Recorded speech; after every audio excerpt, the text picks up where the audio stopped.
5월 한 달 동안 우리 교회 목회 철학 메타처치에 대해서 나누고 있습니다. 메타처치의 기본 정신은 사랑, 십자가의 사랑입니다. 십자가의 사랑, 어떤 사랑인가 하면 계산하지 않는 사랑이다 말씀드렸고, 그저 낭비하신 사랑이다 그렇게 말씀드렸습니다. 하나님은 그렇게 계산하지 않으셨고 또 그저 낭비하심으로 우리를 향한 하나님의 사랑을 표현해 주셨습니다. 그 사랑에 대한 감격을 우리는 무엇으로 표현하는가 하면 예배로 표현합니다. 예배는 한마디로 일탈이다 말씀드렸습니다. 예배를 드리기 위해 일상을 멈추었을 때 어느 정도의 대가를 지불해야 할지 우리는 계산하지 않습니다. 계산하지 않고 예배 드립니다. 분명 지불해야 할 대가가 있다라는 것을 알지만 그저 낭비하며 예배 드린다라는 것입니다. 계산하지 않는 일탈, 일상을 벗어나는 낭비, 예배는 이러한 일탈입니다. 우리가 이렇게 일탈하면 하나님께서 어떻게 하시는가? 하나님도 일탈하십니다. 하나님은 저 하늘에만 머물러 계시지 않고 하나님의 하늘이라는 일상을 벗어나 이 땅으로 일탈하신다라는 것입니다. 우리 모임 위에 장막을 치심으로 우리와 함께 거하기 위해 또 우리와 함께 머물기 위해 하나님은 우리 위에 장막을 치심으로 일탈하신다 그랬습니다. 하나님께서 계산하지 않으시고 하늘을 버리시고 우리와 함께 거하시는 일탈로 하나님의 하나님 되심을 기꺼이 낭비하십니다. 그리고 우리와 함께 하십니다. 예배는 바로 이런 것입니다. 사람의 일탈과 하나님의 일탈이 만나 계산하지 않는 하늘과 낭비하는 땅이 이어지는 순간, 바로 우리의 예배 순간입니다. 우리의 예배는 일탈을 통해 하나님의 일탈을 누리는, 그래서 일탈로서의 예배입니다. 오늘은 메타처치 버전 2.0 세 번째 시간입니다. 사역, 품을 꿈꾸다 라는 제목으로 말씀을 나눕니다. 삶을 살아가다 보면 우리는 가끔 번아웃을 경험하곤 합니다. 번아웃은 일종의 정신적인 탈진 상태입니다. 과도한 스트레스를 받거나 열심히 일했음에도 정당한 대우를 받지 못했다라는 그런 느낌이 들고, 또 그런 느낌이 계속 쌓이다 보면 어느 순간 의욕이 사라지고 무기력에 빠지게 됩니다. 이것이 바로 번아웃입니다. 예전에는 간단히 끝낼 수 있었던 업무 혹은 과제가 많은 시간이 필요하게 되고, 아무리 일을 붙잡고 있어도 능률이 오르지 않는 무기력, 심하면 일을 시작할 마음조차 가질 수 없는 상태에 이르기도 합니다. 사실 번아웃은 어떤 사람에게 찾아오는가 하면 이게 가장 중요한데요, 매우 중요한데요, 게으른 사람이나 열정이 없는 사람에게 번아웃이 생기지 않습니다. 오히려 헌신적이고 또 열정적으로 일하는 사람에게 이런 번아웃이 찾아오게 됩니다. 20세기 후반 번아웃이 처음 연구될 때 어떤 사람들을 사례로 연구하였나 하면 무료 진료소의 자원봉사자들이 그 연구 대상이었습니다. 이들의 특징, 그러니까 이 무료 진료소에 자원봉사를 하는 사람들의 번아웃이 연구되었으니 이들의 특징은 감정 노동자들이라는 것이고, 또 이들은 그저 그런 사람 아니라 매우 헌신된 사람이다라는 것을 알 수 있습니다. 그러니까 번아웃은 별 생각 없이 사는 사람이나 아무 열정 없이 사는 사람이 아니라 이상을 꿈꾸는 사람들, 그리고 또 헌신적인 사람들에게 이 번아웃이 나타나게 된다, 더 잘 나타나게 된다라는 것을 알 수 있습니다. 오늘 본문에 깊은 번아웃에 빠진 사역자가 등장합니다. 그의 이름은 엘리야입니다. 엘리야는 불과 얼마 전 어마어마한 일을 해냈습니다. 바알과 아세라를 섬기는 선지자 850명과 맞서 싸웠습니다. 850대 1로 싸워 어떻게 되었나 하면 이겼습니다. 그냥 이긴 정도가 아니라 완승을 거두었습니다. 뿐만 아닙니다. 이 싸움 이후에 엘리야는 하나님께 간절히 기도하게 됩니다. 이 기도 통하여 하나님 어떻게 역사하시는가? 긴 가뭄, 그 극심한 가뭄 끝내고 비를 내리게 하셨습니다. 엘리야의 기도는 비를 내리게 하는 그런 기도였습니다. 이 두 사건은 그냥 기적을 일으킨 것 아닙니다. 하나님이 참 하나님이심을 드러낸 그런 사건입니다. 바알과 아세라 선지자들과 맞서 싸울 때 이미 숫자적으로도 불리한 상황이었지만 엘리야는 이 불리함에 또 다른 불리함을 더합니다.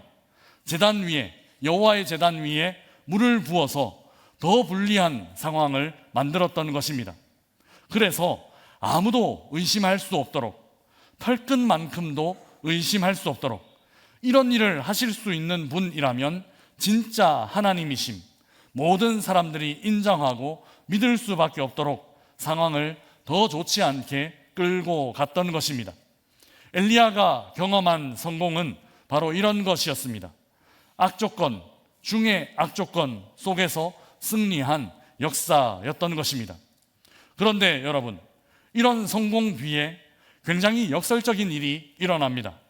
엘리야는 이런 큰 성공을 거두고 곧 이어 심각한 무기력, 즉 번아웃에 빠져버린 것입니다. 우리 오늘 본문 1절, 2절 말씀 우리 함께 읽어보겠습니다. 같이 읽겠습니다. 아합이 엘리야가 행한 모든 일과 그가 어떻게 모든 선지자를 칼로 죽였는지를 이세벨에게 말하니 이세벨이 사신을 엘리야에게 보내어 이르되 내가 내일 이맘때에는 반드시 내 생명을 저 사람들 중 한 사람의 생명과 같게 하리라. 그렇지 아니하면 신들이 내게 벌 위에 벌을 내림이 마땅하니라 한지라. 아멘. 엘리야는 기대했을 것입니다. 이런 큰 일을 이루고 나면 온 나라에 큰 회심과 큰 부흥이 일어날 거다 기대했을 것입니다. 또 이제 좀 제대로 사역다운 사역을 할 수 있을 것이다 기대했을 것입니다. 이제 사람들이 드디어 하나님의 말씀을 귀 기울이고 듣게 될 것이다 그렇게 기대했을 것입니다.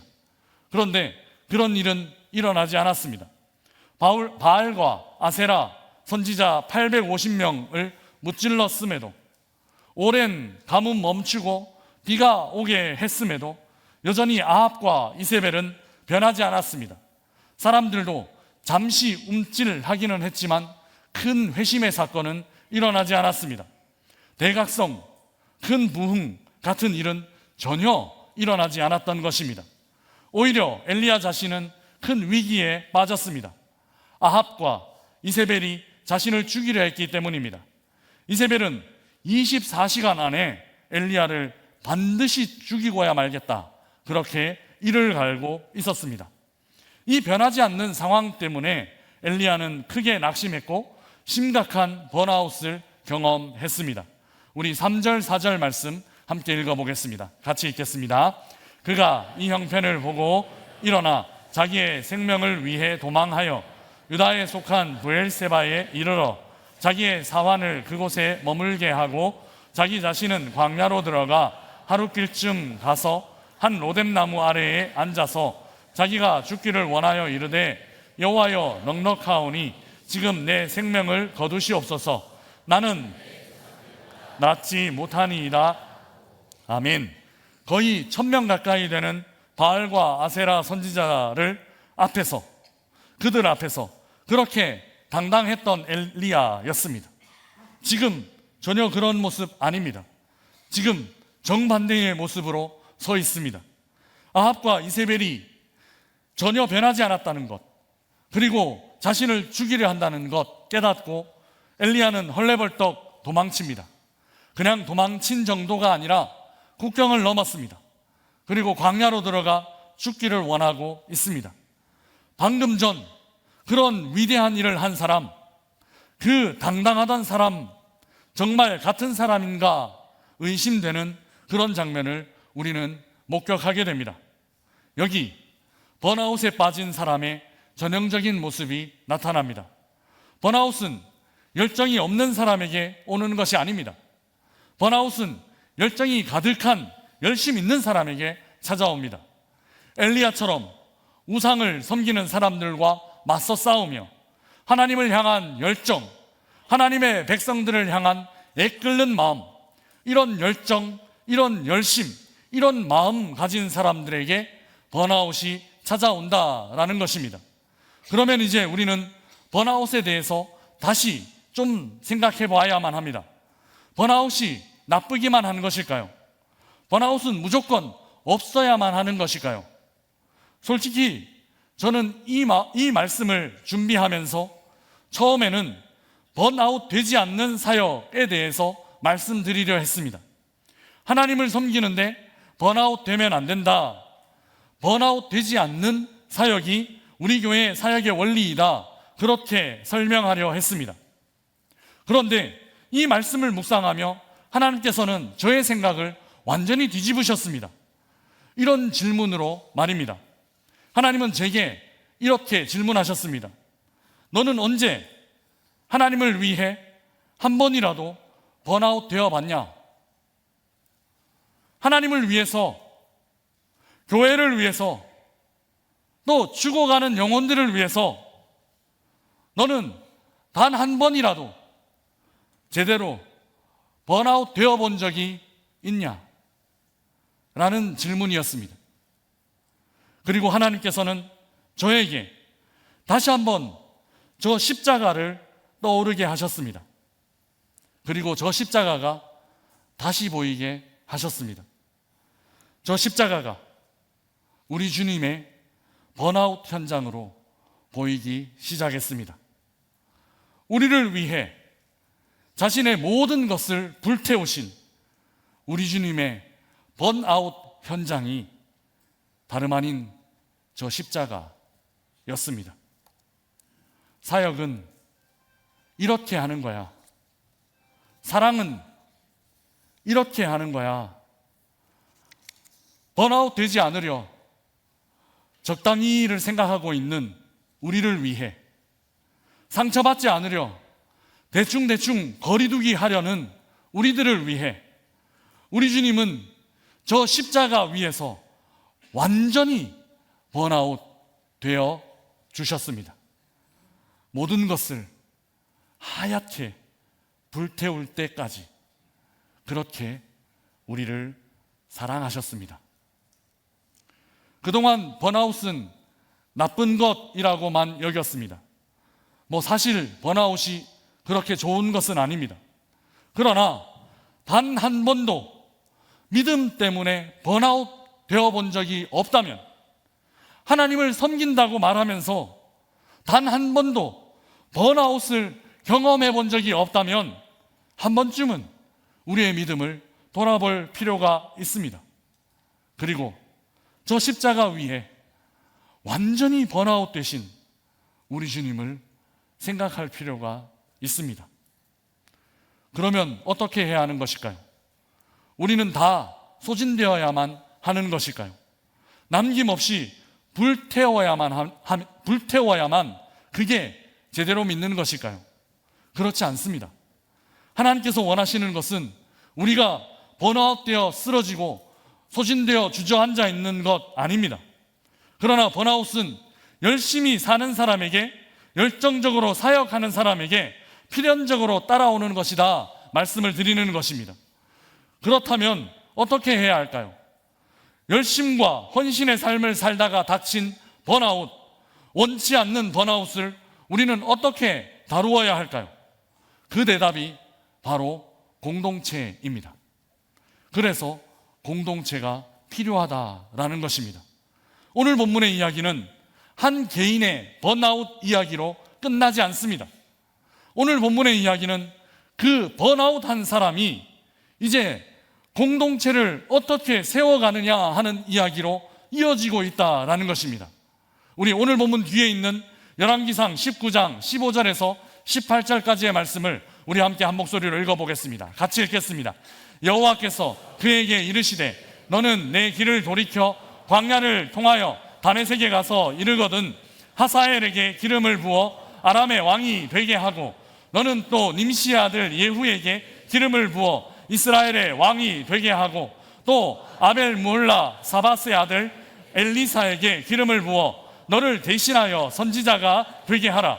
하사엘의 칼을 피하는 자를 예후가 죽일 것이요 예후의 칼을 피하는 자를 엘리사가 죽이리라. 그러나 내가 이스라엘 가운데에 7,000명을 남기리니 다 바알에게 무릎을 꿇지 아니하고 다 바알에게 입맞추지 아니한 자니라. 아멘. 하나님은 번아웃되어 쓰러진 엘리야를 위로하시며 이렇게 말씀하십니다. 너는 혼자가 아니야 라고, 너는 혼자가 아니야 라고 말씀하고 계십니다. 하사엘에게 기름 부어 아람 왕 되게 하라 말씀하시고, 예후에게 기름 부어 이스라엘의 왕이 되게 하라 명하셨으며, 엘리사에게 기름 부어 너의 후임 선지자 되게 하라 라고 명령하셨습니다. 그리고 바알에게 무릎 꿇지 않은 7,000명이 있어 라고 알려주고 계십니다. 너의 동력자, 너를 위해서 함께 기도하는 사람 7,000명이 있어 라고 엘리야에게 말씀하여 주시는 것입니다. 여러분, 우리는 번아웃에 좋은 치료제를 이미 갖고 있습니다.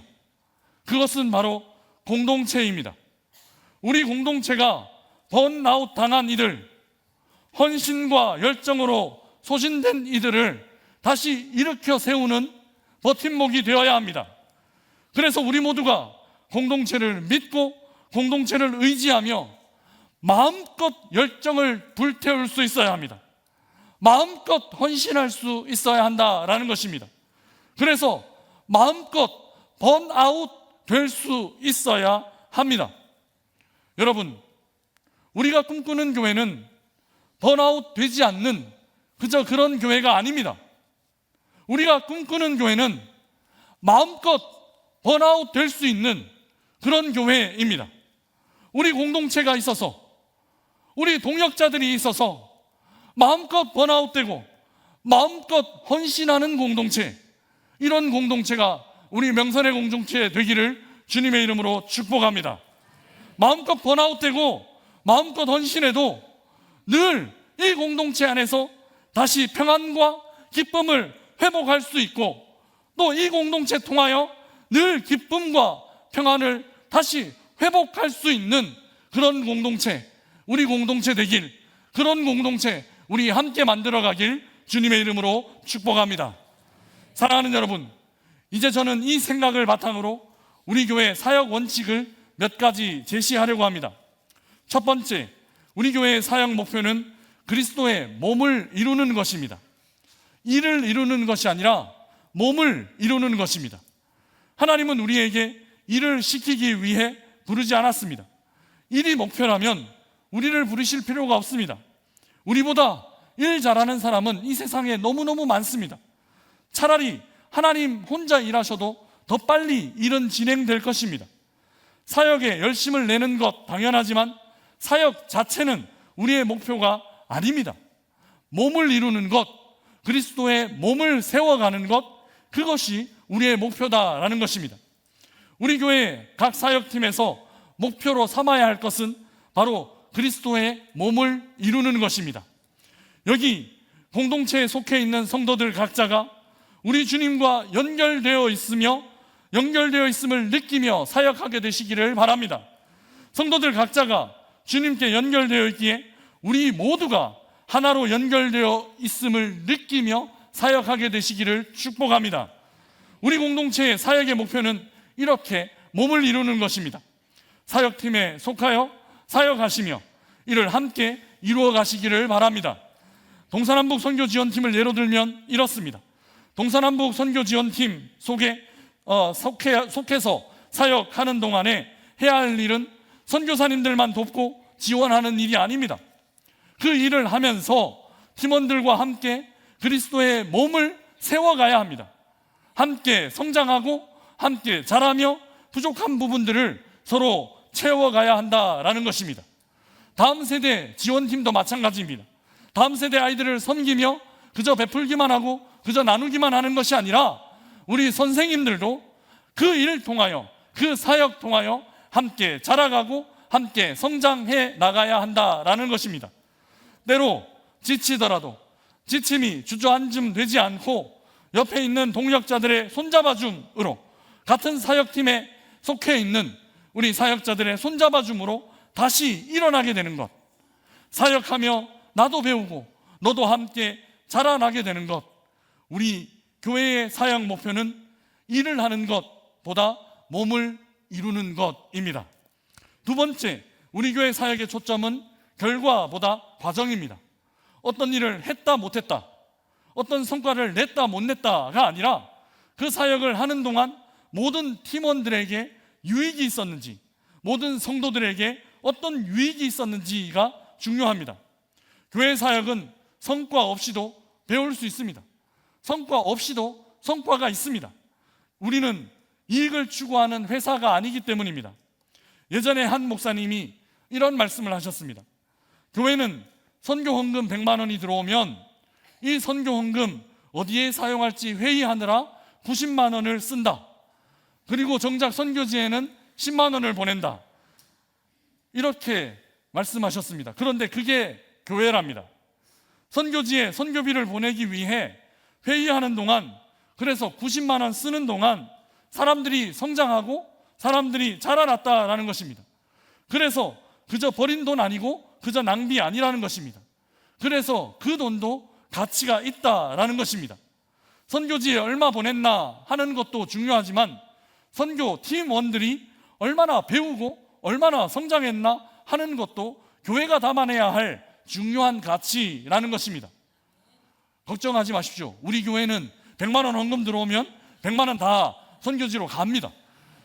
목적 헌금 그대로, 그 목적 그대로 쓰고 사실 예산을 더 붙여서 가기도 합니다. 걱정하지 않으셔도 괜찮습니다. 교회가 추구하는 방향성이 이거다라고 설명을 드리는 겁니다. 사역은 거기서만 이루어지는 것이 아니라 사역은 지금 여기서도 이루어지는 것이다 라는 것이죠. 마지막으로 우리의 사역은 수평적인 사역입니다.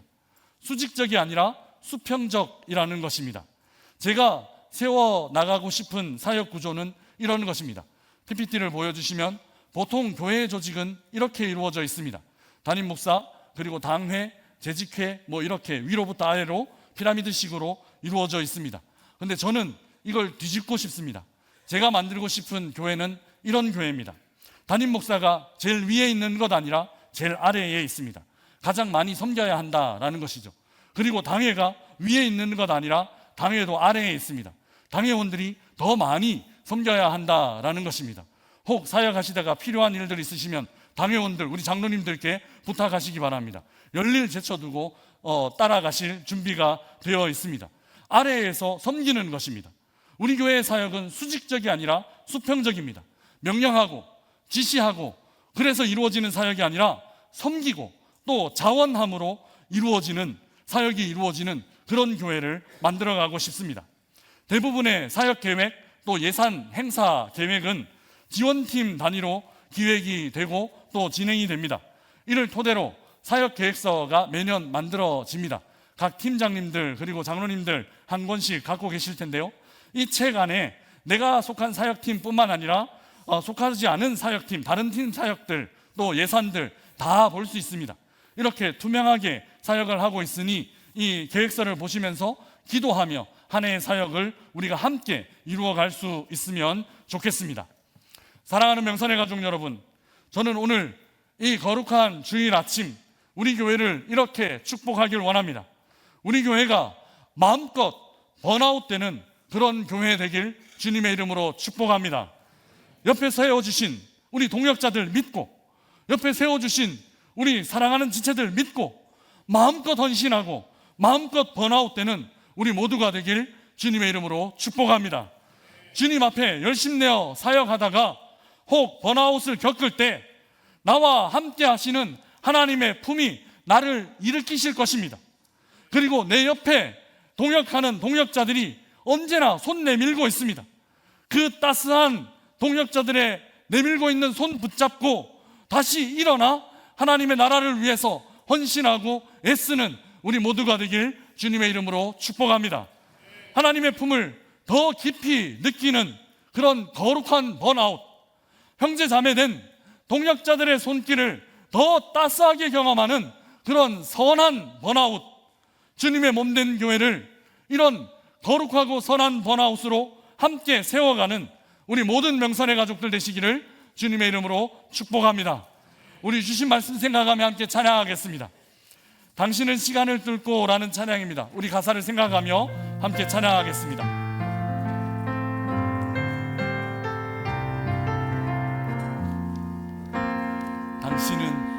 당신은 시간을 뚫고 이 땅 가운데 오셨네. 우리 없는 하늘 원치 않아 우리 삶에 오셨네. 자신의 편안 버리고 우리에게 평안 주셨네. 가장 낮은 자의 모습으로 우리 삶에 오셨네. 하나님 우리와 영원히 함께 하시는 꿈없는 우리에게 그 나라 보여주시는 연약한 자들의 친구가 되어주시고 힘없는 우리의 인생을 위로하시네. 하나님 우리와 영원히 함께 하시네. 꿈없는 우리의 그 나라 보여주시네. 연약한 자들의 친구가 되어주시고 힘없는 우리의 인생을 위로하시네. 아멘. 우리 함께 기도하겠습니다. 나를 위해 소진되어 주신 주님을 묵상하십시다. 나를 살리기 위해 완전히 번아웃 되어 주신 우리 주님을 다시 한번 기억하십시다. 그 주님의 열정 본받아 우리도 쇠약해질 정도로 주님 사랑하길 원합니다. 그 주님 사랑 본받아 우리도 번아웃 두려워하지 않고 주님의 몸된 교회를 섬기게 하여 주옵소서. 우리 함께 기도하며 나아가겠습니다. 기도하겠습니다. 주님,